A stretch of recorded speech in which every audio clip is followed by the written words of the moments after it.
Hi everyone, मेरा नाम रिचा जैन है। Welcome back to my channel kids developmental activities. तो आज की हमारी ये वीडियो रहेगी स्पेशल एजुकेशन के बारे में। तो उससे पहले हम थोड़ा सा बात करते हैं कि हम लोग सभी डरते हैं या मन में डाउट्स रहते हैं कि जैसे ही ऑटिज्म डायग्नोज हुआ या फिर लर्निंग डिसेबिलिटी डायग्नोज हुई, एडीएचडी डायग्नोज हुआ, हमें सबसे पहली चीज़ जो माइंड में आती है, क्या मेरा बच्चा कभी नॉर्मल हो पाएगा या कभी मेरा बच्चा नॉर्मल बच्चों की तरह बिहेव कर पाएगा। सबसे पहला क्वेश्चन मार्क ये आता है। अब जैसे जैसे हम थेरेपीज़ का सहारा लेते हैं, ऑक्यूपेशनल थेरेपी, स्पीच थेरेपी, बच्चे में इम्प्रूवमेंट आती है। अब इम्प्रूवमेंट आती है, 6 मंथ हो गया, 1 ईयर हो गया, इम्प्रूवमेंट दिखने लगी।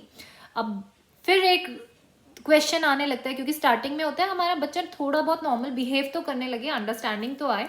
अब वो चीज़ें आने लगती है तो ऑब्वियसली हर माँ बाप ये चाहते हैं कि क्या मेरा बच्चा स्कूलिंग कर पाएगा, एकेडमिक्स में कैसा रहेगा या उसकी लर्निंग कैसी रहेगी। तो वो सारे इश्यूज और कंसर्न्स हमारे आने लगते हैं। तो उसके लिए फिर हमें एज के अकॉर्डिंग, क्योंकि बच्चा 3 ईयर प्लस हो गया है, अब बच्चे की स्कूलिंग का टाइम स्टार्ट होने वाला है, प्ले में जाएगा, नर्सरी में जाएगा, कॉन्सेप्ट अभी से हम लोग कराएंगे, तब जाके उनको अंडरस्टैंडिंग बनेगी। Because they are slow learners, उनको हर चीज़ में थोड़ा सा डिले है, तो इन चीज़ों पे भी हमें फोकस करना पड़ेगा। तो जैसे ही बच्चा 3 ईयर प्लस होता है, हमें उसके एकेडमिक्स की चिंता होने लगती है। तो एकेडमिक्स भी हम लोग, अगर बच्चे की अंडरस्टैंडिंग है, स्पीच है, तो हम एकेडमिक्स भी साथ साथ फोकस कर सकते हैं। उस पर ऑलरेडी मैंने स्पेशल एजुकेशन पे बहुत सारी वीडियोस बनाई हुई हैं कि हमें अल्फ़ाबेट रिकॉग्निशन कैसे कराना है, हमने नंबर रिकॉग्निशन कैसे कराना है। ये सारी जो हैं चीज़ें मैं ऑलरेडी शेयर कर चुकी हूँ। आप मेरे चैनल पे प्लेलिस्ट में जाकर सभी वीडियोस देख सकते हैं। स्पेशल एजुकेशन की अलग है, स्पीच की अलग है, ऑक्यूपेशनल थेरेपी की अलग है। तो उसमें से आपको फोल्डर मिल जाएगा, तो इजीली आप सर्च आउट कर पाएंगे कि मुझे अब स्पेशल एजुकेशन पे फोकस करना है, उसकी वीडियोस चाहिए, तो वहाँ से आप देख सकते हैं। आज की जो वीडियोस है, क्योंकि पहले हम लोग ये टॉपिक कवर कर चुके हैं, अल्फ़ाबेट रिकॉग्निशन, कि मेरे बच्चे को अल्फ़ाबेट रिकॉग्निशन हो पाए, वो हम टॉपिक कवर कर चुके हैं। अब अल्फ़ाबेट उसको रिकॉग्नाइज हो गए हैं, स्मॉल से वो कैपिटल भी रिकॉग्नाइज हो गया है। अब जो नेक्स्ट स्टेप आता है, क्योंकि हम लोगों को यही नहीं पता होता अब अल्फ़ाबेट के बाद मुझे क्या कराना है, नेक्स्ट स्टेप रहेगा हमारा वॉवल्स रिकॉग्निशन। अब बच्चे को ये पता होना चाहिए कि अल्फ़ाबेट्स हैं A to Z, अब उनमें से वॉवल्स कौन कौन से होंगे। अब सबसे पहली बात आती है, जब आपको स्पेशल किड्स की लर्निंग को बढ़ाना है या एक नॉर्मल किड की भी लर्निंग को बढ़ाना है और उसको वो कॉन्सेप्ट बाय हार्ट लर्न कराना है, तो हमें सिर्फ कॉपी पेन का सहारा नहीं लेना है उनके, क्योंकि बहुत सारे इश्यूज रहते हैं। They have sensory issues, meltdowns रहते हैं उनके सेंसरी में, आप टेक्टाइल इश्यूज हैं, प्रोप्रोसेप्टिव इश्यूज हैं, वेस्टिबुलर इश्यूज हैं, there are lots of issues. तो उस वजह से लर्निंग और अटेंशन नहीं होती है। जब हम इन इश्यूज पे काम करते हैं थ्रू ऑक्यूपेशनल थेरेपी, तो वो इश्यूज डाउन आते हैं, उनकी अंडरस्टैंडिंग, लर्निंग, अटेंशन बढ़ती है।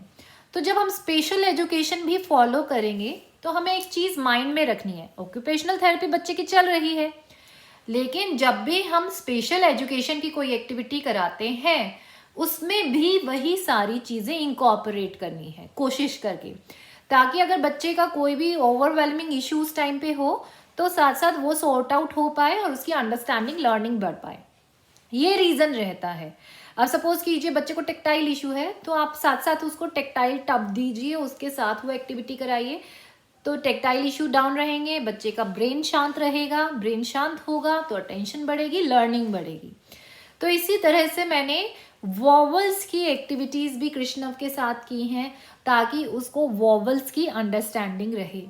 तो आइए देखते हैं वो सारी वीडियोस या वो सारी एक्टिविटीज़ जो मैंने वॉवल रिकॉग्निशन में की हैं। आप इनमें से जो भी एक्टिविटीज़ आपको ईजी, फीजेबल और अपने बच्चों के साथ करना चाहें, तो सभी एक्टिविटीज़ कर सकते हैं, और एक ही वॉवल के कंसेप्ट को लेकर डिफरेंट डिफरेंट एक्टिविटीज़ करेंगे, तो बच्चे की लर्निंग और जल्दी बढ़ेगी। तो let's have a look on the video.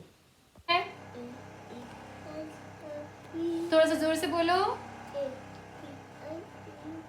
A E I O U,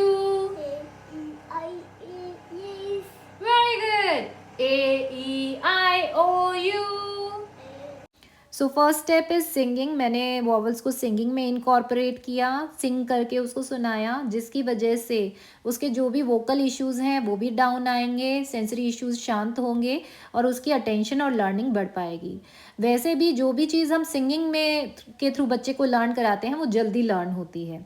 second activity, मैंने बहुत सारे अल्फ़ाबेट्स के फ्लैश कार्ड्स टेबल पर रख दिए, उसमें से कृष्णव को वॉवल्स उठाकर देने हैं। और इसमें क्या होगा, ये विजुअल डिस्क्रिमिनेशन एक्टिविटी है, बच्चे का hand and eye coordination improve होगा और साथ ही साथ बच्चे को वॉवल्स का कंसेप्ट धीरे धीरे क्लियर हो जाएगा। तो इसमें बच्चे को डिस्क्रिमिनेट करना है, छांटना है। So next activity is matching activity. मैंने वॉवल्स के फ्लैश कार्ड्स रख दिए हैं और उसको कैपिटल लेटर से स्मॉल लेटर को मैच करना है पहले, ताकि उसको स्मॉल और कैपिटल मैच भी हो जाए वॉवल्स के अंदर, तो बच्चे को लर्निंग और ज़्यादा बढ़ जाएगी। और साथ ही साथ जो मेरे पास पेग बोर्ड है उसके अल्फ़ाबेट्स मैंने स्कैटर कर दिए हैं, अब उसको भी मैच करना है, ए को ए के साथ, ई को ई के साथ। तो इससे भी बच्चे का visual discrimination, visual perception improve होगा, hand and eye coordination improve होगा। और एक ही एक्टिविटी को हम डिफरेंट तरीक़ों से कराएंगे। लाइक वोवल्स पे हम लोगों ने फोकस किया है, तो वोवल्स की ही हम लोग कई एक्टिविटीज़ कराते हैं। तो उसमें हम लोगों ने स्पेशल एजुकेशन भी कवर किया, हमने ऑक्यूपेशनल थेरेपी की एक्टिविटीज़ भी साथ साथ कवर कर ली। तो बच्चे का एक पंथ दो काज हो रहा है और लर्निंग बढ़ जाती है। नेक्स्ट एक्टिविटी जो बच्चे के टेक्टाइल इश्यूज़ हैं उससे रिलेटेड हमने की है। अगर बच्चे के टेक्टाइल इश्यूज़ हैं तो वो भी सॉल्व आउट हो रहे हैं। आपने कोई भी सेंसरी बिन में अल्फ़ाबेट्स को इस तरह से डालना है। मेरे पास पेग बोर्ड के अल्फ़ाबेट्स थे, मैं वो यूज़ कर रही हूँ। अगर आपके पास नहीं है तो आप सिंपली फ्लैश कार्ड भी डाल सकते हैं। आपने बच्चे को उसमें से वो निकाल कर रखने के लिए कहना है। आप बार बार इंस्ट्रक्शंस देंगे कि कृष्णव ए निकाल दो, ई निकाल दो, आई निकाल दो। अगर बच्चे को इनिशियली उसकी पहचान नहीं है वोवल्स की, तो इस तरह से आपने इंस्ट्रक्शन देनी है कि कृष्णव ए, ई, और बार बार सिंगिंग वे में आप उसको बोल सकते हैं ए, ई, आई, ओ, यू, ताकि उसके माइंड में वो बैठ जाए। और जब उसको वोवल्स लर्न हो जाए तो आप उसको सिंपली इंस्ट्रक्शन दे सकते हैं, वोवल्स निकाल दो। सो नेक्स्ट एक्टिविटी में मैंने फिजिट टॉय लिया है, पॉपअप, इजीली मार्केट में मिल जाता है। जो फिजिट टॉय हैं बच्चे को काम करने के लिए यूज़ करते हैं हम। इसमें मैंने ए, ई, आई, ओ, यू एक मार्कर पेन से लिख दिया है, तो उसको अपनी फिंगर से पॉप करना है। फिर नेक्स्ट स्टेप रहेगा कि उसमें वाटर बीड कलर मैचिंग के अकॉर्डिंग बच्चे को डालना है। तो सेंसरी एक्टिविटी है, टेक्टाइल एक्टिविटी है, क्योंकि वाटर बीड का उसको टेक्टाइल इनपुट मिलेगा। फिजिट टॉय से उसको कामिंग कॉम्प्लेक्स मिलेगा। और ए, ई, आई, ओ, यू को प्रेस करना है ओनली, बाकियों को नहीं करना है, विजुअल डिस्क्रिमिनेशन होगा। कलर के अकॉर्डिंग बीड्स को मैच करना है तो कलर मैचिंग भी आएगी बच्चे को। तो this is a multitasking activity. तो बच्चे का कंसंट्रेशन एक एक्टिविटी पे ना होकर बहुत सारी एक्टिविटी पे एक साथ होगा, तो बच्चे की अटेंशन, कंसंट्रेशन और फोकस बहुत ज़्यादा इम्प्रूव होगी और ब्रेन डेवलपमेंट और लर्निंग उतनी ही ज़्यादा बढ़ेगी। तो हमें हमेशा इस तरह की एक्टिविटीज़ खुद भी सोचकर हम बना सकते हैं, ताकि बच्चे को हम लोग डेवलपमेंट में हेल्प कर पाएँ और उसकी लर्निंग को बढ़ा पाएँ। नेक्स्ट एक्टिविटी एक ग्रोस मोटर एक्टिविटी मैंने कराई है। फ्लोर पे मैंने जो है वॉवल्स को स्कैटर कर दिया और एक कोई भी एनिमल वॉक करते हुए बच्चे को वॉवल्स को लेकर आना है। एनिमल वॉक से अगेन इसके प्रॉप्रियोसेप्टिव और वेस्टिबुलर इश्यूज डाउन होंगे, तो बच्चे का ब्रेन काम रहेगा, बच्चे का ब्रेन शांत होगा, सेंसरी इश्यूज डाउन होंगे, तो लर्निंग और अटेंशन बढ़ेगा। अब इस एक्टिविटी में आपने इंस्ट्रक्शन कैसे देनी है? इनिशियली स्टार्टिंग में आपने बच्चे को बताना है कि जाओ ए लेकर आओ, फिर ई लेकर आओ, इस तरह से पहले आपने इनपुट देना है, उसको सिखाना है। कुछ दिनों के बाद 15-20 डेज आपको इस तरह से करवाते हो गए, फिर आपने उसको पूछना है, ओके कृष्णा वॉवल्स लेकर आएंगे, सबसे पहले कौन सा आएगा? ओ वाओ, ए आएगा।